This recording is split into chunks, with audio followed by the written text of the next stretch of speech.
In an old garden shed in Maryborough, Queensland, a man makes music boxes for his grandchildren.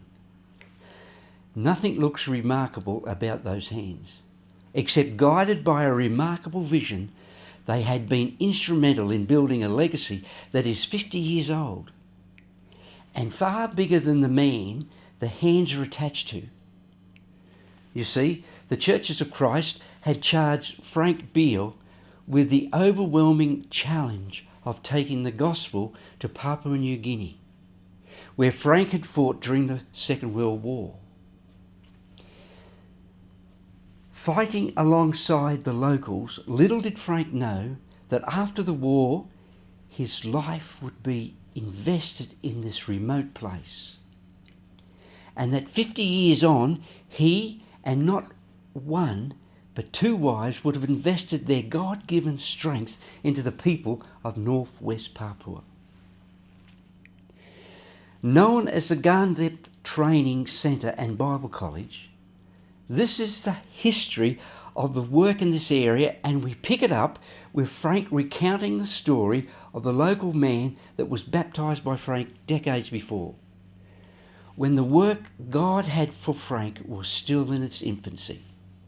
One of those first men baptised was Inukuri in Zumba. Now, he was the father of the land that is now Gandep, now we are known as Gandep. He was the traditional owner, had to say. Because of his education, what I did was I used him to conduct dual baptismal classes, because I was reaching one village called Walkham down the river from Zumba, which is a different language group, and across on the Kerem, I had another group of people who were going to a Bible study. So one weekend I would go across to the Kerem, but while Inukuri would go down to Walkham. What we'd do was we'd go through the thing together, and so I'd show Inukuri what lessons we were going to give and how to respond and how to talk. And then the next weekend we'd swap, you see. So I could follow up with what he was teaching, see that everything was okay, and do it backwards. And so we in that case we had two discipleship classes going at the same time, you see. And at the same time he was becoming a leader and a pastor, you see, without even knowing it. No formal training, it was simply on-the-job training. And that time, so we had baptisms in both villages.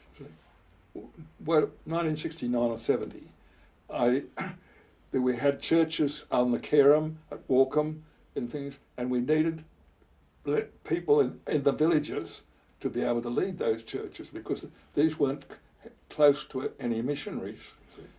These people were a day's walk away.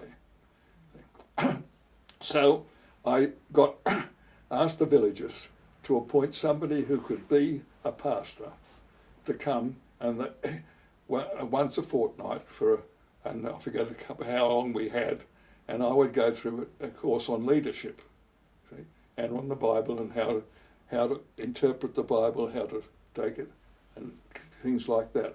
And then I would have them for 2 weeks or something or other, and then they would go back to their village for a month, come back for another 2 weeks, go back to the village. So they'd report back what was happening and what was going on. And I would do visits too. There was no sort of Bible college as such, but I was teaching leaders. And that was the beginning of the leaders. Now Inukuri was the chief one of the leaders. He was the offsider, and he saw that need. This is where the events and the story of this time and place become clearly God ordained. Just keep the name Inukuri in mind, because we come back to him after a 19-year and 2-continent detour by Frank. In 1972, Frank and his first wife, Wynne, retired due to family responsibilities and ill health. Wynne, who had worked so hard beside Frank, contracted to not one but 4 life-threatening diseases, and she sadly returned home to her Lord in 1989. But neither God nor Frank had finished this work in northwest Papua. The incredible nature of God is revealed when he gives Frank a second wife, Roz, who had waited all her life to serve on a mission field. Together, they returned to Frank's beloved people in 1991, 19 years after Frank had thought he'd retired. We picked the story up again with Frank telling us about the remarkable way Inakuri was used by God in the intervening years to join the two parts of God's vision for Frank's life together. Inakuri had died, so the original giver had gone, but the inheritors had stuck by his. It had been given. That's it. So they didn't ask for it back or anything like that. They never used it. It was still, as far as they were concerned, it was God's ground. They didn't ask for any money or anything for that. It was dedicated for God's work. We had enough area to build, to saw the timber, and there was quite a lot of good queeler trees, which is good hardwood. We could cut that and other timber there. Manus, who had been trained down by the carpenter that we had at Buna Pass, offered his services. He came up there with his son and did most of the building. And I did a lot of the sawing, and he and others did sawing too. And in that way, we cut the timber for these original buildings. So that's where Gandep actually started to become a training centre. And we had, 10, I think, students on the first intake. Jesus was a very practical man. He was a carpenter's son. Christianity has to be practical. It has to help the whole man, and man is body, mind and spirit.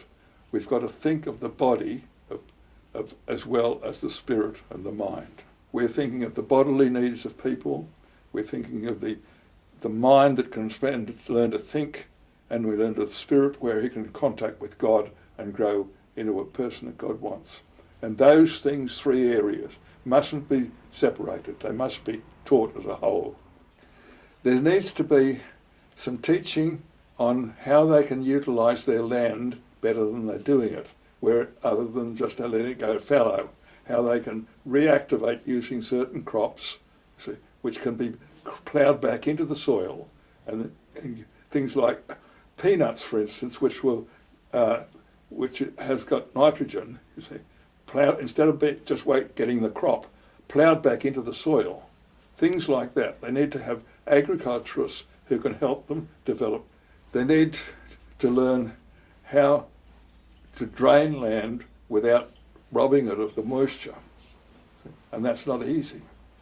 If you go down below Gandep down on the swampy side, if you can drain some of that area, you can use it.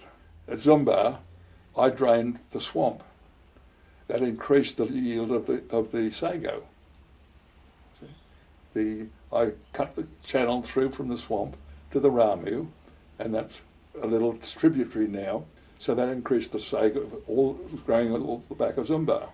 There's little things like that that can be taught that not only going to help the Gandep, it's going to help the whole community. It's just lovely to see the development of Gandep and the development of the churches. And I'm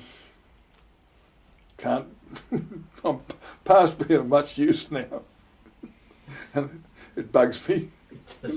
There's so much I want to do, so much I can't do, but it's up to other people. And I just so glad that so many people have the vision and can go ahead. If this remarkable journey is pushing your buttons, and you feel the call of God to add your skills or resources to the vision God gave Frank way back in 1936, please respond by talking with us. We are looking forward to seeing what we can do together to come alongside these remarkable people in northwest Papua.